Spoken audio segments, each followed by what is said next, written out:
Chapter 9.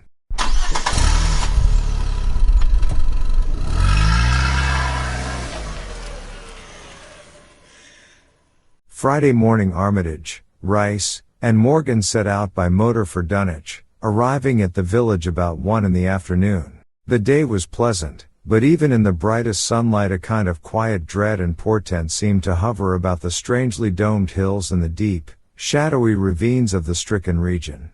Now and then on some mountaintop a gaunt circle of stones could be glimpsed against the sky.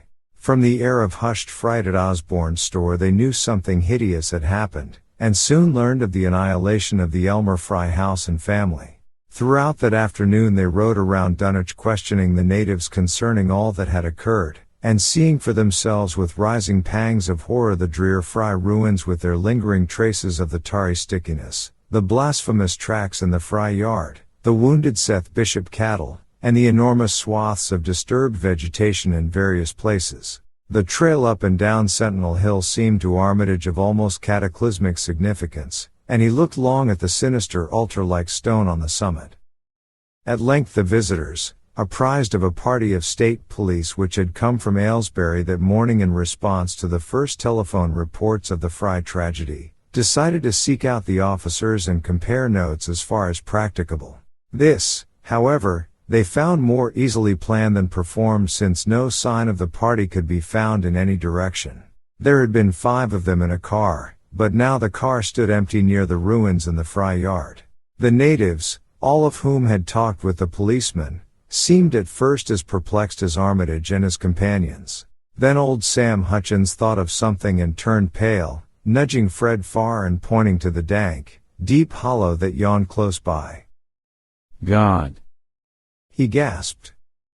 I told them not to go down into the glen, and I never thought anybody would do it with them tracks and that smell and the whippoorwills screeching down there in the dark of noonday. A cold shudder ran through natives and visitors alike, and every ear seemed strained in a kind of instinctive, unconscious listening. Armitage, now that he had actually come upon the horror and its monstrous work, trembled with the responsibility he felt to be his. Night would soon fall, and it was then that the mountainous blasphemy lumbered upon its eldritch course. Negodium perambulans in tenebris. The old librarian rehearsed the formulae he had memorized, and clutched the paper containing the alternative one he had not memorized. He saw that his electric flashlight was in working order. Rice, beside him, took from a valise a metal sprayer of the sort used in combating insects whilst Morgan uncased the big game rifle on which he relied despite his colleagues' warnings that no material weapon would be of help. Armitage, having read the hideous diary, knew painfully well what kind of a manifestation to expect, but he did not add to the fright of the Dunwich people by giving any hints or clues. He hoped that it might be conquered without any revelation to the world of the monstrous thing it had escaped. As the shadows gathered, the natives commenced to disperse homeward, anxious to bar themselves indoors despite the present evidence that all human locks and bolts were useless before a force that could bend trees and crush houses when it chose. They shook their heads at the visitors' plan to stand guard at the Fry ruins near the glen, and as they left, had little expectancy of ever seeing the watchers again. There were rumblings under the hills that night, and the whippoorwills piped threateningly. Once in a while a wind, sweeping up out of Cold Spring Glen, would bring a touch of ineffable fetor to the heavy night air, such a fetor as all 3 of the watchers had smelled once before, when they stood above a dying thing that had passed for 15 years and a half as a human being. But the looked-for terror did not appear. Whatever was down there in the glen was biding its time, and Armitage told his colleagues it would be suicidal to try to attack it in the dark. Morning came wanly, and the night sounds ceased. It was a gray, bleak day, with now and then a drizzle of rain, and heavier clouds seemed to be piling themselves up beyond the hills to the northwest. The men from Arkham were undecided what to do.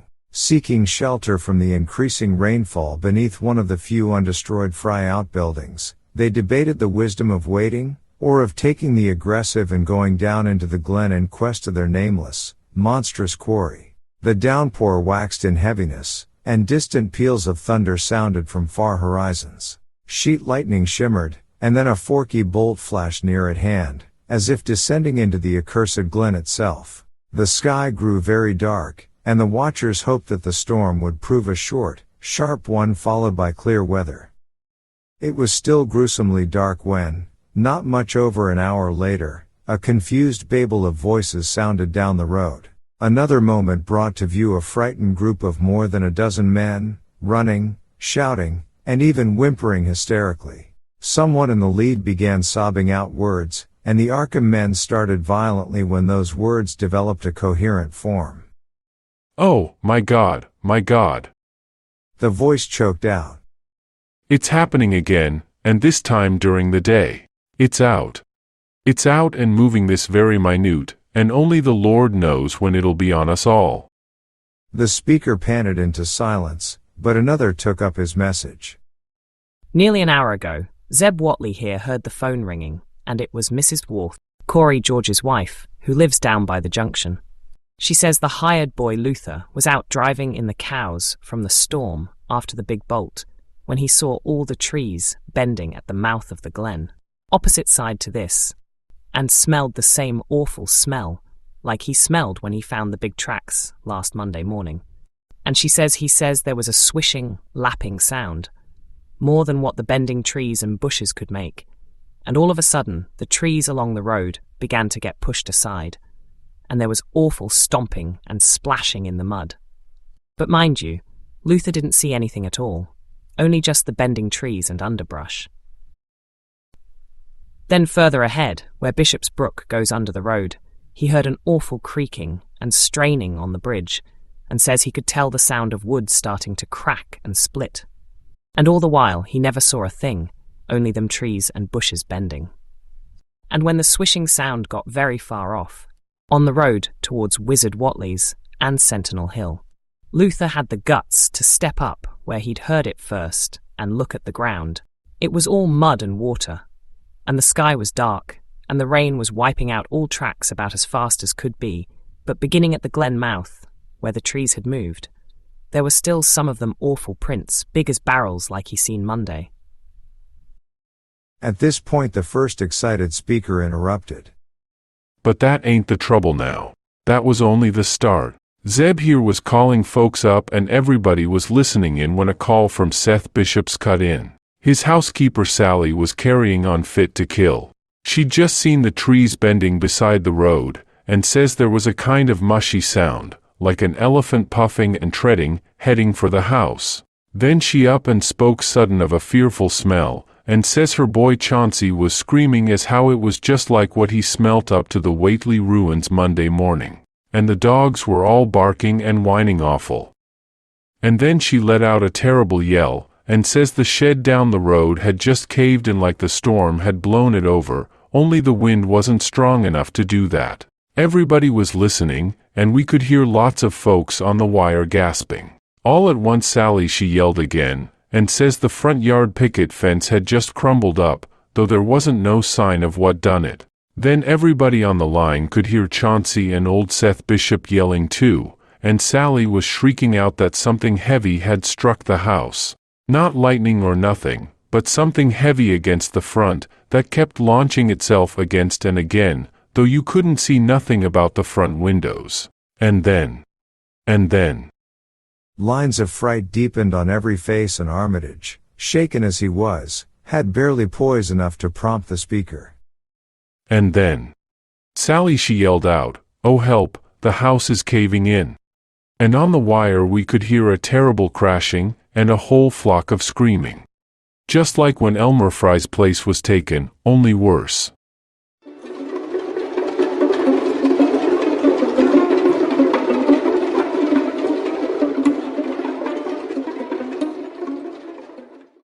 The man paused, and another of the crowd spoke. "That's all. Not a sound nor squeak over the phone after that. Just still like. We that heard it got out Fords and wagons and rounded up as many able-bodied menfolks as we could get, at Corey's place, and came up here to see what you thought best to do. Not but what I think it's the Lord's judgment for our iniquities, that no mortal can ever set aside."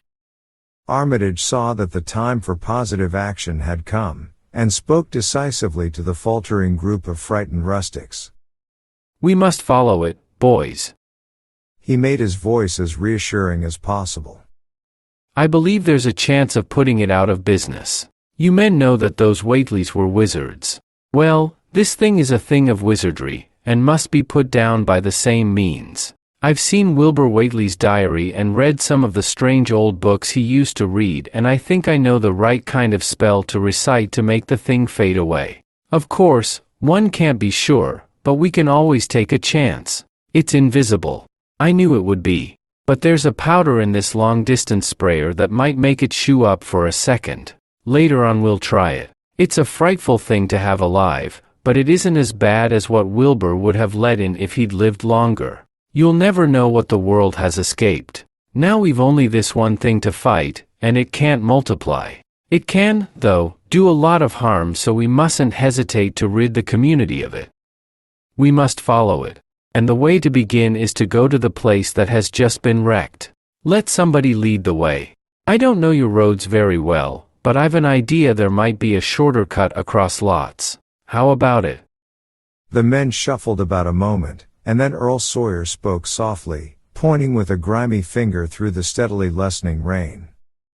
"I suppose you can reach Seth Bishop's quickest by cutting across the lower meadow here, wading the brook at the low place, and climbing through carriers mowing in the timber lot beyond.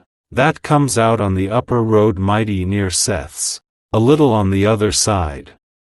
Armitage, with Rice and Morgan, started to walk in the direction indicated, and most of the natives followed slowly.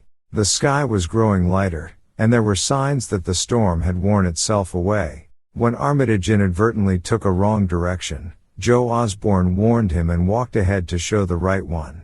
Courage and confidence were mounting through the twilight of the almost perpendicular wooded hill which lay toward the end of their short cut, and among whose fantastic ancient trees they had to scramble as if up a ladder, put these qualities to a severe test. At length they emerged on a muddy road to find the sun coming out. They were a little beyond the Seth Bishop place, but bent trees and hideously unmistakable tracks showed what had passed by. Only a few moments were consumed in surveying the ruins just around the bend. It was the Fry incident all over again, and nothing dead or living was found in either of the collapsed shells which had been the Bishop house and barn. No one cared to remain there amidst the stench and tarry stickiness, but all turned instinctively to the line of horrible prints leading on toward the wrecked Whateley farmhouse and the altar-crowned slopes of Sentinel Hill. As the men passed the site of Wilbur Whateley's abode they shuddered visibly, and seemed again to mix hesitancy with their zeal. It was no joke tracking down something as big as a house that one could not see, but that had all the vicious malevolence of a demon. Opposite the base of Sentinel Hill the tracks left the road, and there was a fresh bending and matting visible along the broad swath marking the monster's former route to and from the summit. Armitage produced a pocket telescope of considerable power and scanned the steep green side of the hill. Then he handed the instrument to Morgan, whose sight was keener. After a moment of gazing Morgan cried out sharply, passing the glass to Earl Sawyer and indicating a certain spot on the slope with his finger. Sawyer, as clumsy as most non-users of optical devices are, fumbled a while but eventually focused the lenses with Armitage's aid. When he did so his cry was less restrained than Morgan's had been. "Good heavens, the grass and bushes are moving. It's rising. Slowly. Creeping up to the top this minute, heaven only knows what for." Then the germ of panic seemed to spread among the seekers.